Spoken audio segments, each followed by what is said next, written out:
S Alam গ্রুপের কর্ণধার মোহাম্মদ সাইফুল আলম ও তার পরিবারের স্বার্থ সংশ্লিষ্ট ১১ জন ব্যক্তির বিদেশ গমনে নিষেধাজ্ঞার আদেশ দিয়েছেন আদালত। ৪ মার্চ মঙ্গলবার দুদকের আবেদনের পরিপ্রেক্ষিতে ঢাকার মেট্রোপলিটন সিনিয়র স্পেশাল জজ মোহাম্মদ জাকির হোসেন গালিবের আদালত এ আদেশ দেন।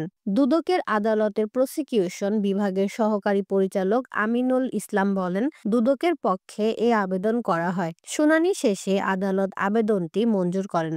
আবেদনে বলা হয়, এস আলম গ্রুপের চেয়ারম্যান মোহাম্মদ সাইফুল আলম ও তার পরিবারের সদস্যদের বিরুদ্ধে ব্রিটিশ ভার্জিন আইল্যান্ড, সাইপ্রাস ও অন্যান্য দেশে $1 বিলিয়ন পাচারের অভিযোগের অনুসন্ধান চলছে। অনুসন্ধানকালে জানা যায়, অভিযোগ সংশ্লিষ্টরা যে কোনো সময় দেশ থেকে পালিয়ে বিদেশে অবস্থান নেবেন। তাদের জিজ্ঞাসাবাদ করে তথ্য উপাত্ত সংগ্রহ করা না গেলে অভিযোগ প্রমাণ দুরূহ হয়ে পড়বে। এজন্য অভিযোগের সুষ্ঠু অনুসন্ধানের স্বার্থে তাদের বিদেশ গমন রহিত করা আবশ্যক।